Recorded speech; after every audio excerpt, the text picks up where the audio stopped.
নমস্কার বন্ধুরা, মল্লিকা কিচেনে এই যে সাঞ্চা শাক নিয়ে এসেছি। এর একটি রেসিপি করব। আপনারা কিন্তু শুরু থেকে শেষ পর্যন্ত আমার সঙ্গে থাকবেন। আর রেসিপিটি যদি ভালো লেগে থাকে অবশ্যই লাইক করবেন, শেয়ার করবেন, সাবস্ক্রাইব করবেন আর পাশে থাকা বেল আইকনটি প্রেস করবেন। আমি এবার এই শাকগুলোকে পরিষ্কার করে বেছে নিয়ে কেটে নিচ্ছি, নেওয়ার পর ধুয়ে নিয়ে আসছি। কড়াতে আমি তেল দিয়েছি, তেলটা গরমও হয়ে গেছে। দুটো শুকনো লঙ্কা আর একটু জিরে ফোড়নে দিয়ে দিলাম। এবারে ফোড়নের উপরে পেঁয়াজ কুচনো দিয়ে দিলাম। আমি কিন্তু দুটো বড় বড় সাইজের পেঁয়াজ কুচিয়েছিলাম, সেই পেঁয়াজ কুচনো দুটো দিয়ে দিলাম। দিয়ে একটু নাড়াচাড়া করে নিচ্ছি।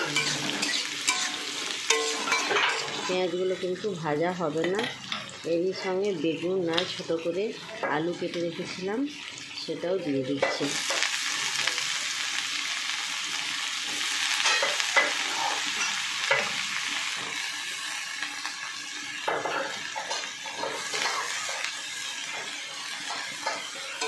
দিয়ে একটু ভালো করে নাড়াচাড়া করে একটা ঢাকনা চাপা দিয়ে দিচ্ছি। এবার আমি ঢাকনাটা খুলে নিলাম।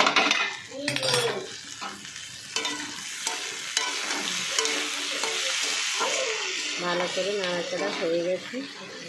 এবার কেটে রাখা শাকগুলো কিন্তু দিয়ে দিচ্ছি।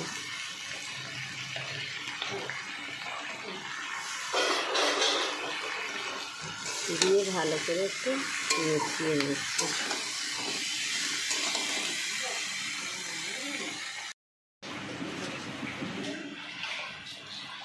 এবারে কয়েকটা চিংড়ি মাছ দিয়ে দিচ্ছি।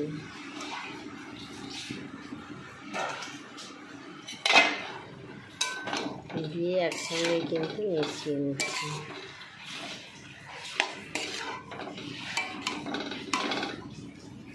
এবার একটা ঢাকনা চাপা দিয়ে দিলাম। এবারে একটু ঢাকনাটা খুলে নিচ্ছি।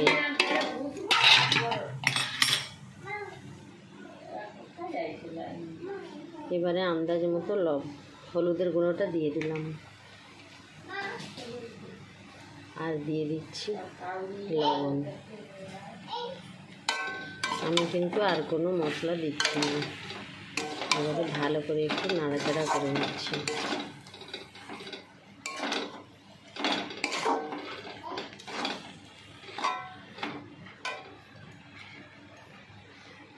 অল্প পরিমাণে একটু জল দিয়ে দিলাম।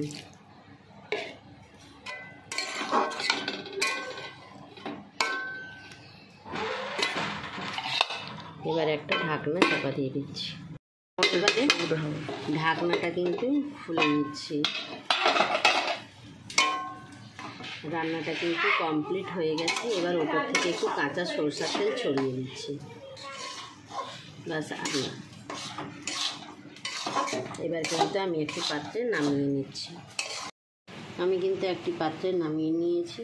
আপনারা অবশ্যই এভাবে একবার হলেও বাড়িতে বানিয়ে খাবেন। আমি এবার পরিবেশন করছি। আজকের মতো তাহলে টাটা।